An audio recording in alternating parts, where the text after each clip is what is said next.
Min, kan ada banyak banget negara ya. Tapi sebenarnya apa sih negara pertama yang ada di dunia? Yuk kita bahas. Keliling dunia yuk. Hayu. Hola amigos, ternyata Mimin udah banyak banget ngebahas soal negara-negara ya. Tapi jujur aja, Mimin jadi kepikiran. Apa sih negara yang pertama kali ada di dunia ini? Maksudnya daerah mana yang menjadi pelopor terbentuknya suatu negara? Nah, sebenarnya, kalau menurut Mimin sendiri, kita nggak bisa cuma mencari tahu negara yang plek emang pertama kali muncul di dunia, terus kita menyebutnya sebagai negara pertama gitu. Atau hanya menggunakan perhitungan negara mana yang paling tua. Menurut Mimin, kita bisa bikin beberapa klasifikasi atau beberapa jenis. Yang pertama, negara yang emang literally muncul pertama kali di dunia. Atau setidaknya yang kita anggap pertama kali muncul di dunia. Yang menurut banyak sumber, diyakini sebagai negara pertama. Entah bentuknya sebagai cikal bakal, kerajaan, atau apapun itu. Pokoknya kita anggap sebagai negara pertama lah. Paling pertama, the first, Pertamax. Terus yang kedua, Mimin mau bahas negara merdeka pertama di dunia. Ketiga, negara yang berdasarkan pada peradaban. Nah, kalian boleh setuju atau mungkin kurang setuju atau mungkin tidak setuju sama Mimin kalau soal yang peradaban. Atau kalian punya versi kalian sendiri. Keempat, kalian udah nonton video ini? Ya, Mimin mau bahas juga city-state pertama di dunia. Soalnya, city-state itu berarti kota yang fungsinya sama seperti sebuah negara. Tapi Mimin mau ingetin, kalau ini adalah klasifikasi versi Mimin ya. Dan satu lagi, Mimin nggak bakal bikin penjelasan yang terlalu panjang. Jadi kita fokus aja ke bagian sejarah bagaimana terbentuknya negara-negara ini. Tok, udah sampai situ aja. Yang pertama, kita bahas dulu negara yang paling pertama. Paling pertamax adalah Mesir. Ya, berdasarkan catatan sejarah, Mesir itu dianggap sebagai negara tertua alias negara pertama di dunia. Nah, pertanyaannya, gimana ceritanya Mesir bisa dianggap sebagai negara pertama di dunia? Ada banyak sumber yang mengatakan tentang kapan Mesir pertama kali berdiri. Kebanyakan sumber itu mengatakan Mesir pertama kali berdiri pada tahun 3150 sebelum Masehi. Mula-mula adalah sebuah sungai Nil. Seperti yang kita tahu, bahkan sampai sekarang, sebagian besar wilayah Mesir itu merupakan daerah padang pasir. So, keberadaan sungai Nil ini menjadi bagian penting dalam kehidupan. Nah, orang-orang tentu saja membutuhkan sumber air. Dan sungai Nil ini adalah jawaban yang tepat, dari hulu ke hilir. Hal ini sudah terjadi selama ribuan tahun, sampai masuk ke masa pradinasti. Menurut beberapa sumber, sejarah peradaban Mesir kuno dimulai dari masa pradinasti. Nah, pada masa itu, wilayah Mesir lebih subur dibandingkan pada masa sekarang. Dan sebagian wilayah Mesir dikelilingi oleh savana dan hutan. Jadi daerahnya lebih hijau pada waktu itu. Pada awalnya, Mesir sendiri terbagi menjadi dua wilayah, yaitu Mesir Hulu, yang ada di bagian selatan, dan Mesir Hilir, yang ada di bagian utara. Kemudian, sekitar tahun 5500 sebelum Masehi, orang-orang yang tinggal di sekitar lembah Sungai Nil memulai kegiatan pertanian serta peternakan di sekitar Sungai Nil ini. Di Mesir Hilir, alias Mesir Utara, dikenal sebuah budaya Badaria sejak tahun 4400 sebelum Masehi. Nah, budaya Badaria ini terkenal dengan kualitas pembuatan keramik, tembikar, dan barang-barang aksesoris, serta peralatan batu lainnya. Sementara itu, di Mesir Hulu, alias Mesir bagian selatan, terdapat yang namanya budaya Nakada, yang terbagi menjadi 3 era. Nakada 1 atau Amratia, Nakada 2 atau Gerze, kemudian Nakada 3 atau Semanian. Nah, sekitar tahun 3150 sebelum Masehi, terjadi unifikasi atau mempersatukan kerajaan Mesir Hulu dan kerajaan Mesir Hilir, sehingga berdirilah satu kerajaan besar, yaitu Kerajaan Mesir, seperti yang kita ketahui sebagai negara pertama di dunia. Unifikasi ini dilakukan oleh Raja Menes. Raja Menes dikenal juga dengan sebutan Raja Narmer. Periode ini dikenal juga sebagai periode Arkais. Jadi terbentuknya negara Mesir ini bersamaan dengan era budaya Nakada 3. Orenotan, Net, kita bukan ngomongin permainan kartu monster Mesir, Net. Oke, sekarang kita beralih ke negara merdeka pertama di dunia. Loh, apa bedanya, Min? Bukannya Mesir negara pertama ya? Yes, bener. Cuman, Mesir itu dianggap negara pertama berdasarkan unifikasi. Sementara itu, ada lagi yang namanya negara pertama yang muncul dari kemerdekaan. Artinya, yang menjadi negara berdasarkan kemerdekaan yang diberikan oleh negara lain. Wilayah Mesir kuno tidak terbentuk atas dasar kemerdekaan, bukan? Tapi berdasarkan unifikasi dua wilayah kerajaan. Dan negara pertama yang terbentuk berdasarkan kemerdekaan adalah San Marino sejak tanggal 3 September tahun 301. Jadi negara terkecil pada urutan kelima ini memperoleh kemerdekaan secara tradisional dari Kekaisaran Romawi adalah seorang tukang bangunan yang bernama Santo Marinus. Ya, mungkin sekarang kalian mulai tahu dari mana asal nama negara ini ya.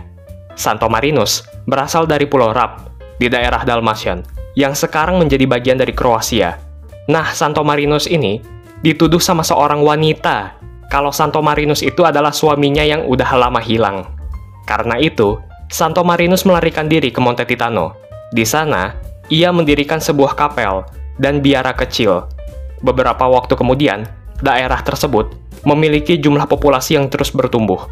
Dan akhirnya, menjadi negara yang kemudian bernama San Marino. Masyarakat San Marino menjalani kehidupan yang damai, walau dalam negara yang berbentuk enclave. Selain itu, San Marino juga dikenal sebagai negara republik konstitusional tertua di dunia, dan masih ada sampai sekarang. Tapi, cerita kemerdekaan San Marino sebenarnya adalah cerita rakyat, atau sebuah bentuk legenda. Jadi banyak peneliti yang memperdebatkan soal kapan kemerdekaan San Marino yang sebenarnya. Menurut seorang ahli sejarah yang bernama William Miller, cerita soal terbentuknya San Marino adalah gabungan dari cerita rakyat, dongeng, tapi bisa jadi emang ada beberapa fakta yang sebenarnya terjadi. Bahkan ada 1 atau 2 sumber yang menyebutkan sebenarnya San Marino merdeka pada tahun 1631. Meskipun begitu, sampai sekarang, San Marino tetap diakui sebagai negara merdeka pertama di dunia, sekaligus menjadi negara republik konstitusional tertua yang masih ada sampai sekarang. Kalau menurut kalian sendiri gimana, amigos? Sekarang kita bahas yang ketiga, negara berdasarkan peradaban pertama di dunia. Oke, mungkin sebagian dari kalian bertanya-tanya, bukannya Mimin udah jelasinnya tadi soal Mesir? Kan Mesir juga punya peradaban sendiri, peradaban Mesir kuno. Yes, tapi ingatlah amigos, beberapa sumber bisa mengatakan hal yang berbeda-beda. Tidak terkecuali tahun-tahun berdirinya negara yang Mimin bahas.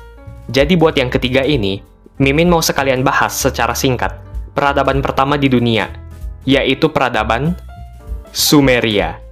Ya, peradaban Sumeria itu dikenal sebagai peradaban pertama di dunia. Setidaknya banyak yang berpendapat demikian. Tapi mari kita fokus kepada lokasi peradaban ini, yaitu di Mesopotamia Selatan. Pada mulanya, sebelum peradaban Sumeria yang kita ketahui sebagai peradaban pertama di dunia, yang dibawakan oleh bangsa Sumeria, sebenarnya ada beberapa suku yang terlebih dahulu tinggal di Mesopotamia.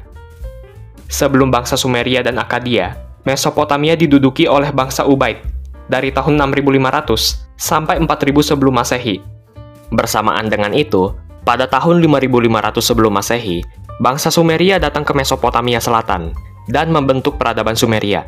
Sedangkan bangsa Akkadia di Mesopotamia Utara. Menurut para peneliti, orang-orang ini berasal dari bagian Asia Barat.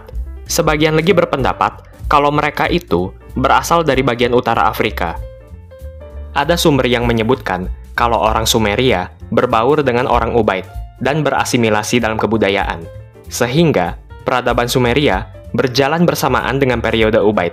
Setelah itu, pada tahun 4000 sebelum Masehi, bangsa Sumeria menguasai Mesopotamia Selatan sepenuhnya.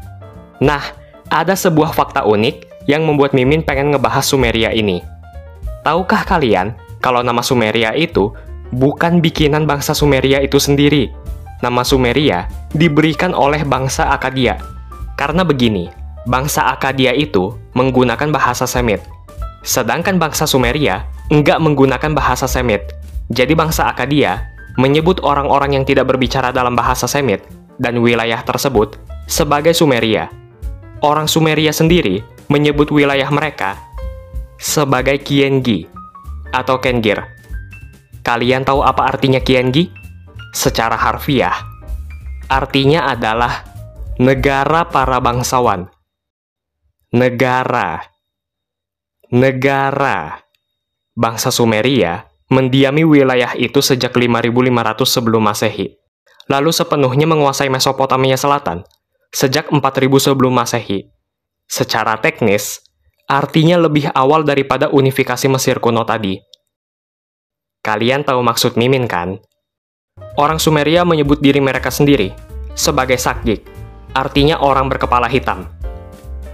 Tapi kalau dipikir-pikir ya, ini kan sebutan yang dibuat sama bangsa Sumeria itu sendiri, bukan dibikin sama bangsa lain. Ada juga beberapa sumber yang mengartikan Kiengi sebagai tanah para bangsawan. Jadi, gimana menurut kalian? Lanjut ke city state, pernah Mimin bahas sebelumnya. Kota, tapi fungsinya itu seperti sebuah negara, atau negara berbentuk kota. Pembahasan kali ini masih relevan sama Sumeria tadi. Setelah bangsa Sumeria menguasai Mesopotamia Selatan, bangsa Sumeria membangun sebuah kota yang memiliki peran selayaknya sebuah negara, atau dengan kata lain, city-state. Bisa dikatakan sebagai city-state pertama di dunia, yaitu kota Uruk. Kota Uruk diyakini sebagai salah satu kota yang dibangun oleh bangsa Sumeria pada periode awal urbanisasi serta peradaban mereka di Mesopotamia Selatan, dan memainkan peran penting selama periode Uruk, sejak tahun 4000 sampai 3100 sebelum Masehi. Tapi ternyata, beberapa sumber menyebutkan ada kota lain yang dibangun sebelum kota Uruk. Kota itu bernama Eridu, yang dibangun pada tahun 5400 sebelum Masehi. Artinya pada masa awal kedatangan bangsa Sumeria dan selama periode Ubaid. Nah, terima kasih buat Amigo yang udah request soal negara pertama di dunia itu apa sih, Min? Oh iya, amigos, mohon maaf kalau Mimin masih banyak kekurangan dalam penyampaian informasi ya. Jadi kalian boleh koreksi juga. Amigos bebas berpendapat ya, kritik, saran, asalkan sopan. Mungkin ada juga yang kurang berkenan misalnya dengan jokes Mimin. Mudah-mudahan kedepannya Mimin juga bisa lebih baik lagi ya. Kalau ada kritik dan saran, Mimin berterima kasih. Berarti itu semua bentuk perhatian dari kalian semua, amigos. Sehat-sehat semuanya!